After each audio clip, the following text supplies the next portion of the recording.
Şahzadə Uvaysxon Sayyid Ali Olibning xiyolini bo'lib o'tdi. So'rashdan xijil bo'lsa, o'zim deb beray. Ol Guli Ra'noning ismi Uz Sulton xonim. Kamini pasiballarning singlisidir. Sayyid Ali Olib shahzodaga yalt etib qaradi. Vujudida qaytadan bir lahza hayajon ko'rildi. U shahzodaning o'z singlisini nikohlab berishini xiyolg'imi keltirmagan edi. Shu daqiqada ko'z oldiga bundan 2 yil avval Turpandagi vaqtlarida Amir Kabir qasrida to'zdak kiyinib, 41 tal o'rilgan chochlarini nozik pallarda o'ynatib, gohi kitob o'qib, gohi kashti tikib yuradigan chiroyli qiz keldi. Sayyid Ali Olib har qitim shahzodani izlab kelganida, amdil rasida bo'lishga boshlagan bu sho'x umoq qiz bilan cheqishatdi. Qo'lidagi kitob kashtirlarni tortib olib terik turadi. "Qani, malikam, qo'llar yasi olsila, ha?" deb beshidan egiz ko'tirib turib oladi. Sayyid Ali Olibning qo'lidagi narsalarni elishga bo'yi yetmagan qiz birdan jeli bo'lgandan keyin xizmatkorlarni shoti elib kelishga buyurdi. "Mushundaq midirlamay tursalar, ha? Shot qo'yib turib, andin olaman." Deydi qiz viliqlab kulganicha. Taqdirning yozmishi nima degan ajoyib, ha? Mana endi shu umoq qiz Sayyid Ali Olibning mahbubi bo'lmoqchi.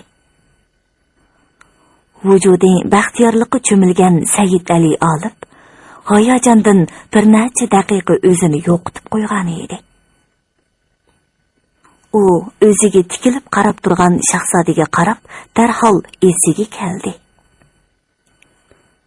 Shahzoda oliylarining himmatiga tashakkur. Menga ko'rsatgan bu mehr shafqatlarini bir umr esimda tutaman. Yursizlar, endi orom olaydi.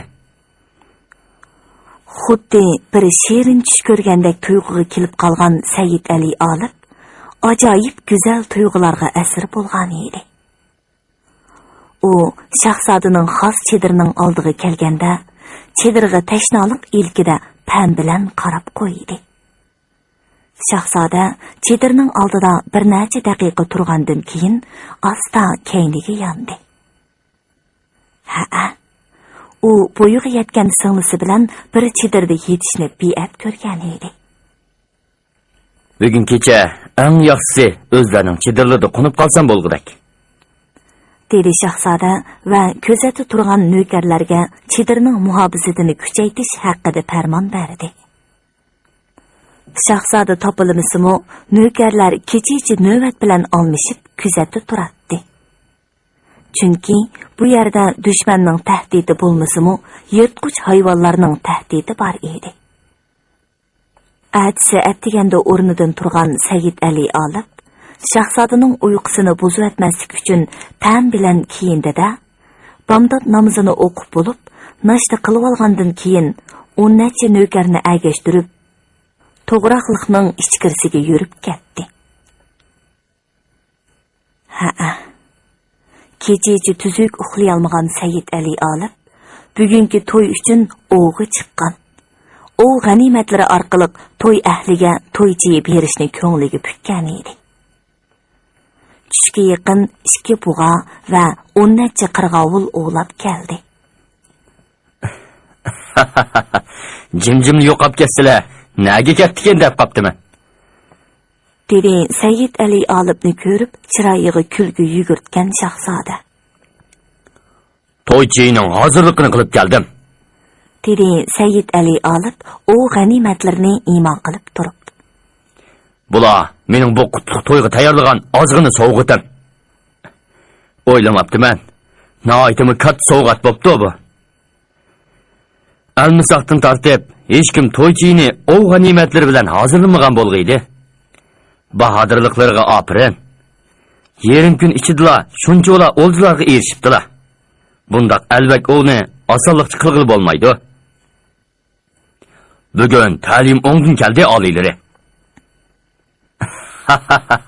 Allah xolisa bir umr talaylik bo'lg'ayla amirzodam.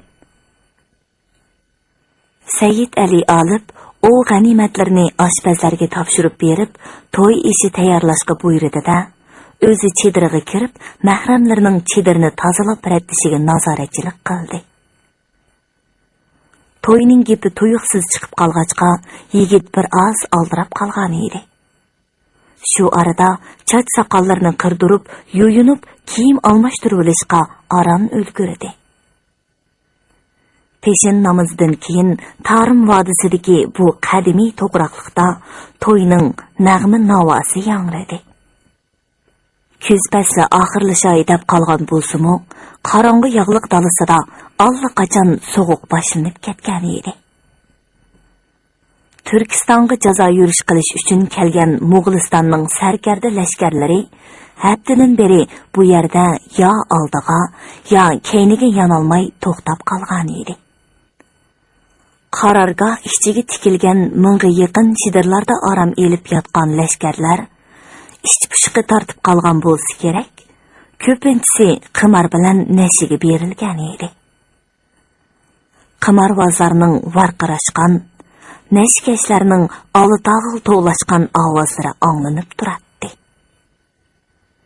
Qaysi bir chidirlardan dudlar, ravob, tamburga tankash qilib aytilgan naqsha ovozimi keladi.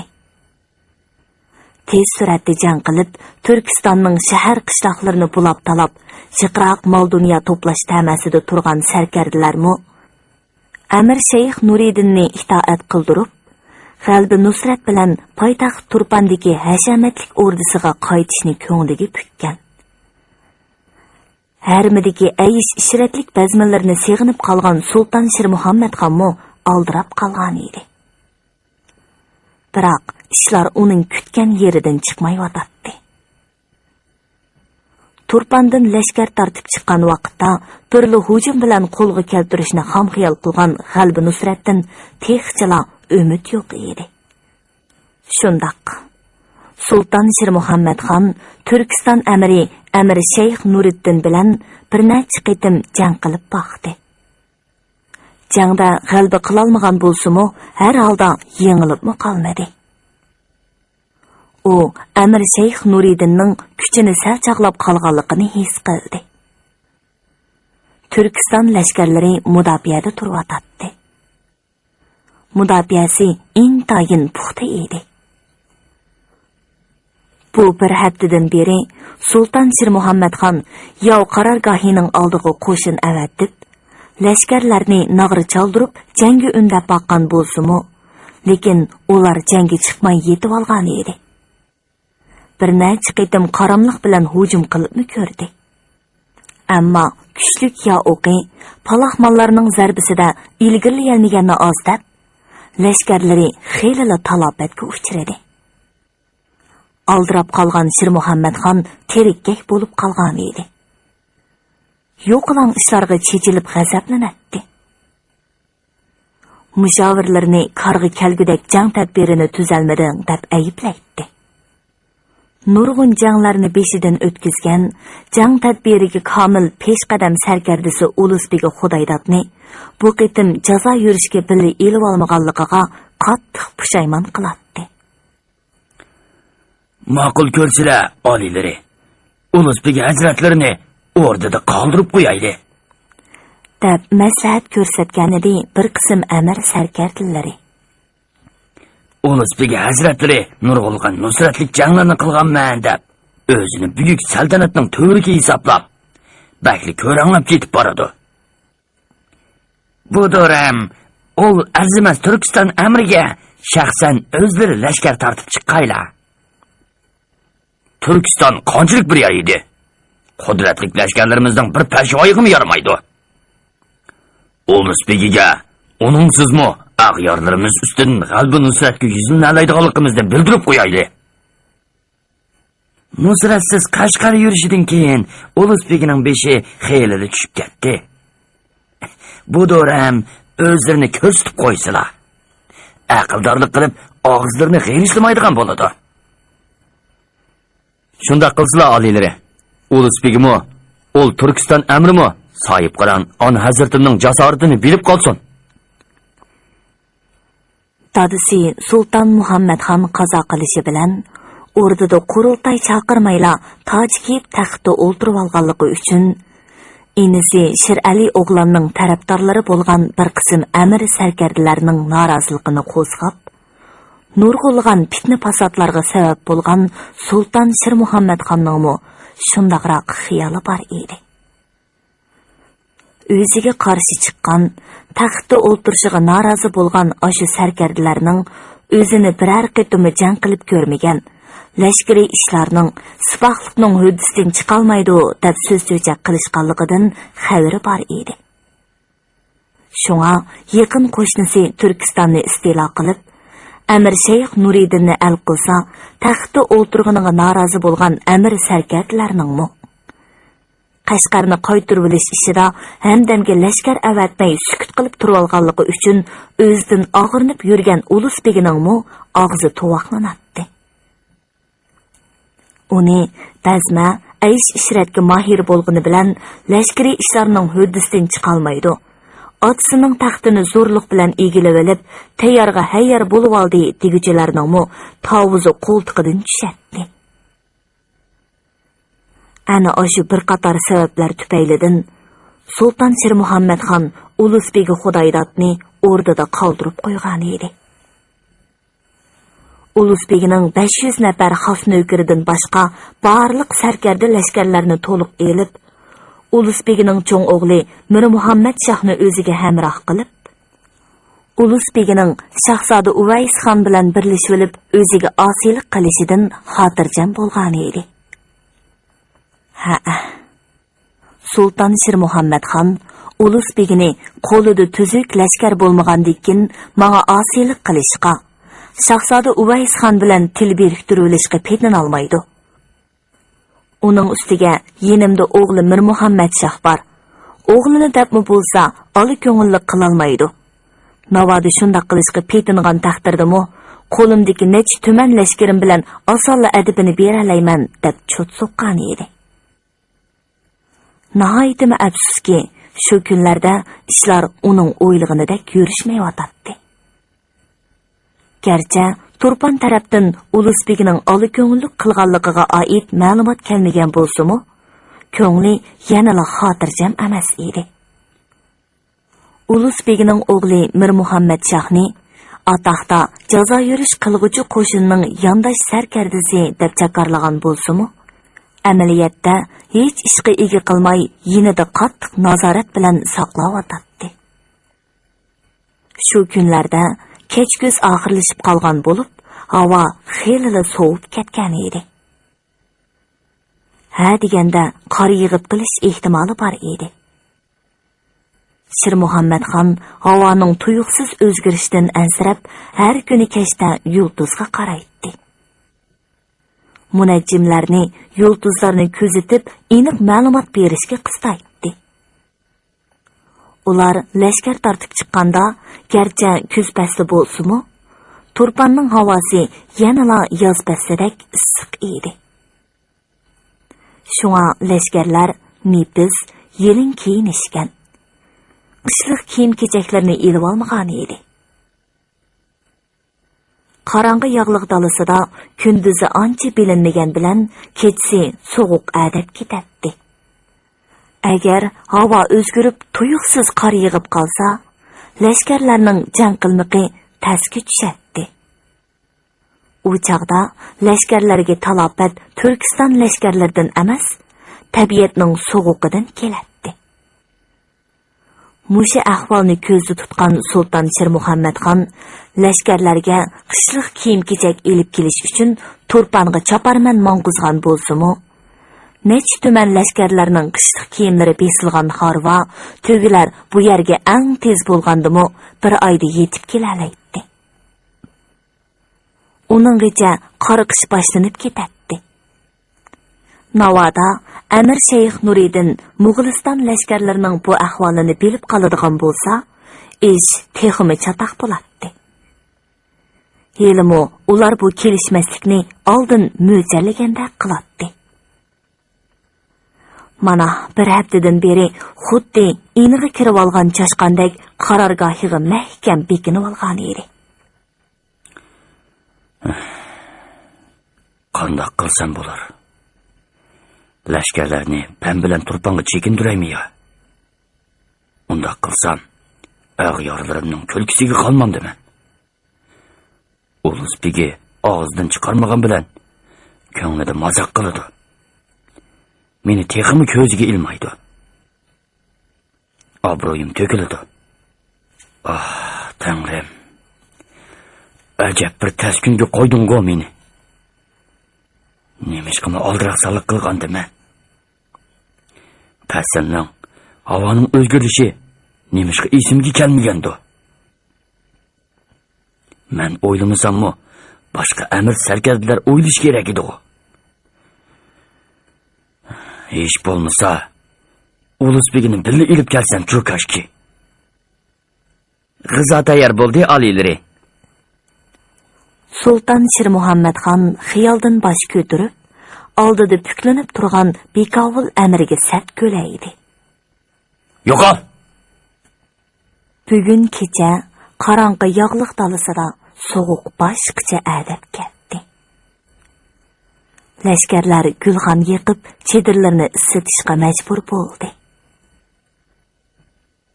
Qarorgohni charlab to'xtamay mengib yurgan qo'riqchilar to'ngib titrab, shumshib qolgan edi. Gerçi yatishbegi qo'riqchilarning to'ngib, hushyorligining suslab qilishining oldini olish uchun har qitimliq navbat almashadigan vaqtni bir osh pishimga qisqartgan bo'lsa-mu,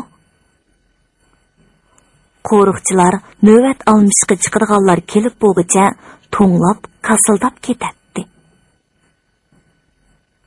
Başlarını yılın tollarining yoqsiga tiqib olishadi. Qarorgohning sirtini kuzatishga, atrofidagi xayri shapini tingshashga hafsilasi yo'q edi.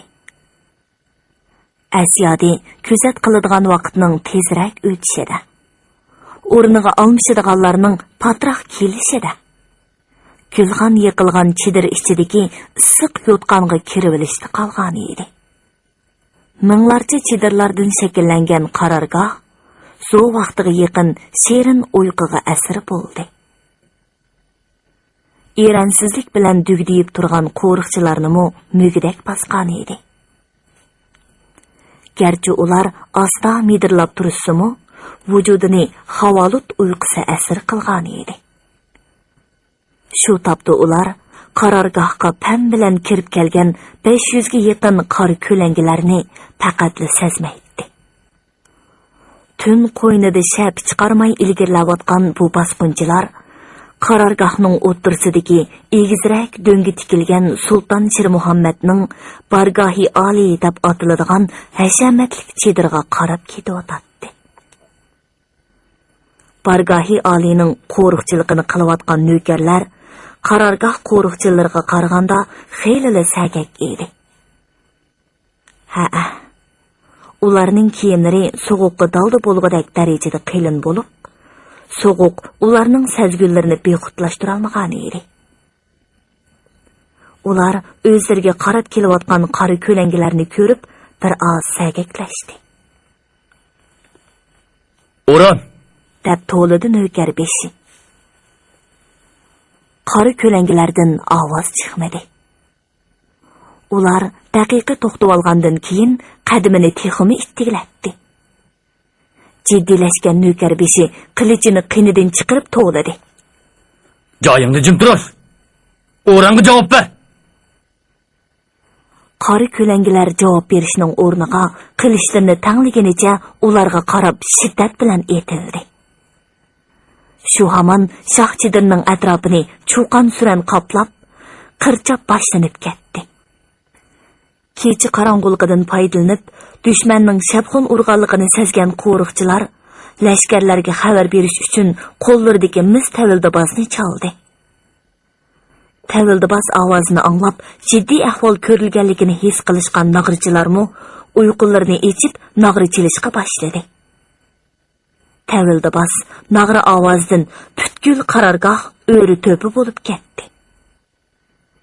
Şerin uyqudagi sarkarda lashkarlar cho'chib o'rinlaridan turishqanicha qurol yaroqlarini elib sirtqa yugurishdi. Baş oxir yo'q g'am qayg'ular bilan kechidan beri tuzuk uxlay olmay, ko'zi amdalatdan uyquga ilingan Sulton Shirmuhammadxon shundoq qattiq cho'chib uyg'ondiki, vahimadan vujudini surib esib, nafsi og'ziga katlashdi. Soğuq terlab bezgakdek titredi. Shoh chidiri ichida g'uva yo'rib turgan sham yo'riqida kiyimlarini topolmay atrofiga aloqsadilik bilan qaradi. Shahani kotning tuvan tarafida Nepiz shoyi pardining orqasida xonni qo'riqtab mugdab o'ltirishgan 4 nafar xos mahram allaqachon chachrab o'rinlaridan turishib ketgan bo'lsa-mu, o'diqib ketganligidan nima qilarini bilolmay hong'viqib qilishgan edi. Har holda Dastorpech darhol esiga keldi.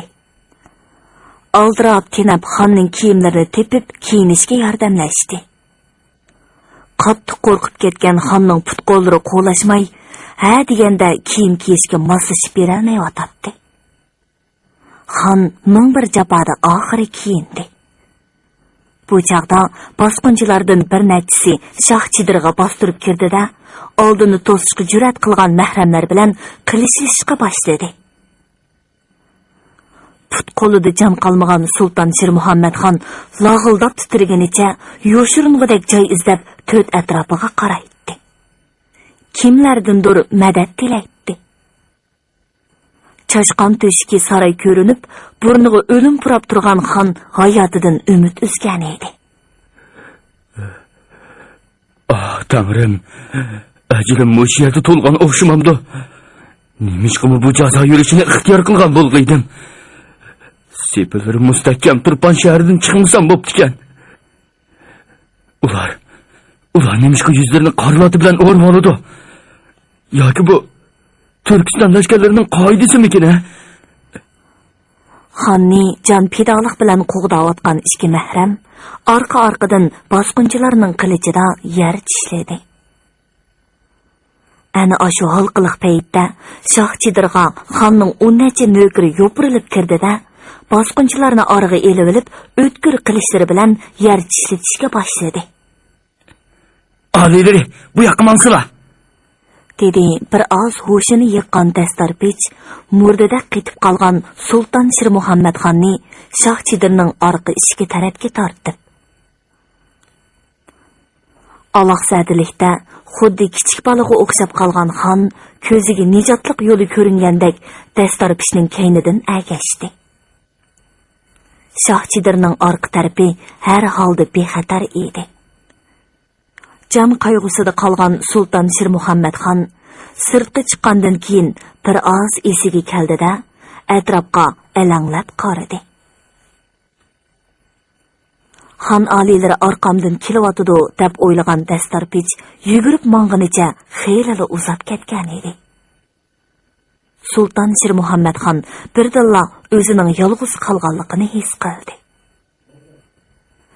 Shoh chidirning oldi tarafidan anglangan qir-chap sadolari kecha qorong'ulqi bilan birlashib uni iskanjiga olgan edi. Jon qayg'usida mudirib mong'inicha atrofdan yo'shirung'idek aplik joy izlayotgan xonning ko'ziga yo'g'onli bir azg'al cheliqdi. O'sha yerda birdan doldimlay. Sulton Shirmuhammadxon kallasida tuyuqsiz vallada paydo bo'lgan aqlning turtkisida o'zini azg'alga tashladi-da, polton qilgan ovoz bilan tang qattiq andikib ketdi. Lekin midirlamadi. Ha. Sulton Shirmuhammadxon sakrab tushgan bu yer xeyli cho'nqur yunda ozgili edi. Xonning xos oshpazlari bu azg'alni yunda to'kib to'shqizib atgan edi. Bomdod vaqtiga yaqin qarorgohdagi qirchab besiqdi. Tumanligan lashkarlarga teng kelolmagan bosqinchilarning ko'p qismi o'lib, oz bir qismi qechib qutulgan edi. Sarkarda lashkarlar bosqinchilarni xeyli bir yergacha qo'g'lab qaytib kelganda, qorong'i yog'liq talasida allaqachon subhi ko'tarilishga boshlagan edi. Ular shu chaqdala Sultan Shirmuhammad xonni esiga elib izlashga kirishdi. Xon shoh chidiridimi, boshqa chidirlardimi, hatto o'liklar orasidami yo'q edi. Sarkarda lashkarlar qaytadan patparaq bo'lishdi. Qo'llariga o'tqashni elib xonni izlashga kirishdi. Olilari! Olilari! Ona hazırtım! Ona hazırtım!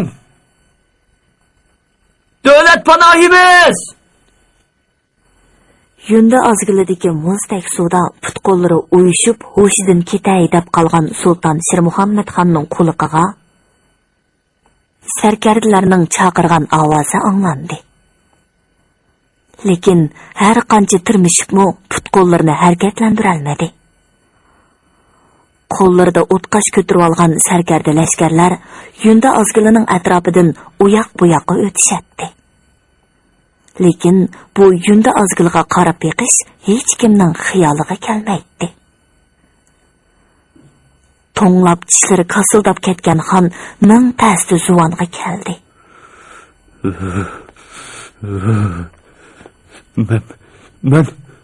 Men bu yerda.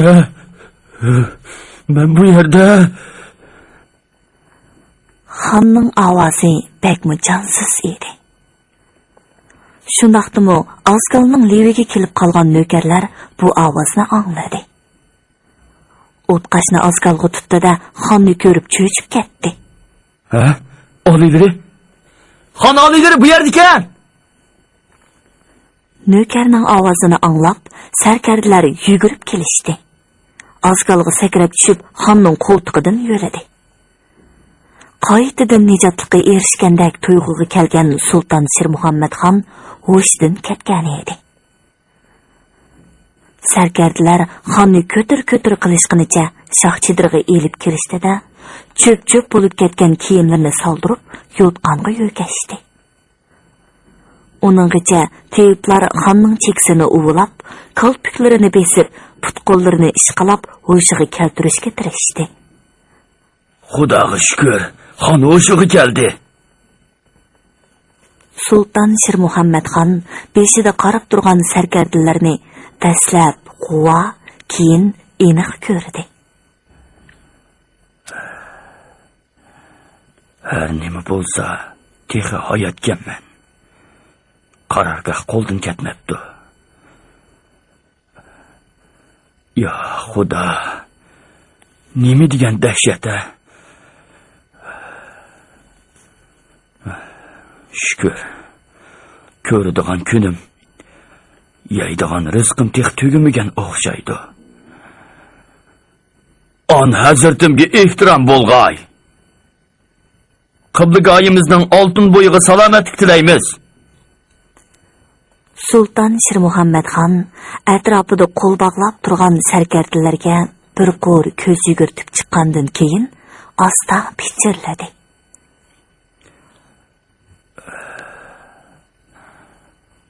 Bana usuluk beringlar. Tevib bayatdan beri qaynatib tayyorlagan do'riliq choyni bir qo'shiqdan ichkizishga kirishdi.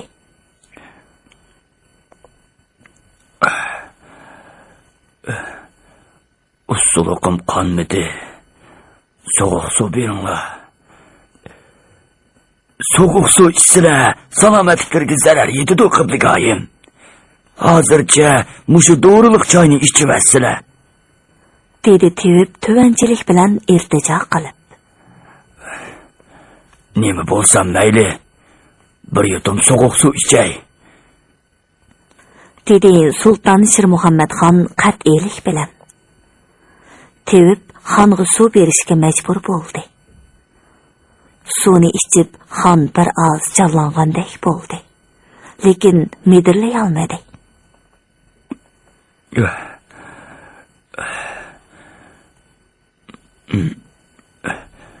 Medirlay olmadim. Üstümdeki narsalarni ilib etinglar. Ular xonning ustiga 3 qat yo'tqan yepib qo'ygan edi. Darhol 2 qat yo'tqanni ilavatdi. Çedirg'i o't qalmadinglarmi? Nemanchi so'g'oq? Sarkardilar nima deb javob berishini bilolmay bir-biriga qarashdi. Amaliyotda allaqachon o't qalgan bo'lib, chedirning ichi to'nirdek isib ketgan edi. Yotqanning ichiga sandal qo'yinglar, dedi Mir Muhammad Shoh. Mahram yigit liq-cho'g silingan sandalni yotqanning ichiga soldi. Endi issig'andek turamda oliylari. Yo'q.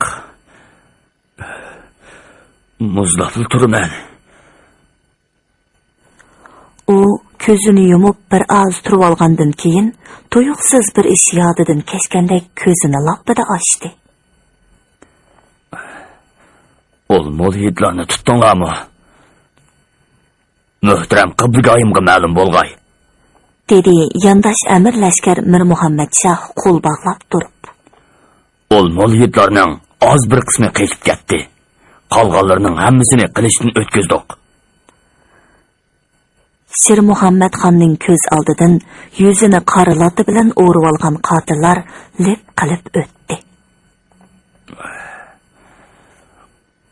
Munofiq Amir Shayx Nuriddinning shabg'unchilarimikan? Yo'qsa podshoyim, dedi sarkarda Mirzigoyit to'ra qo'l bog'lab turib.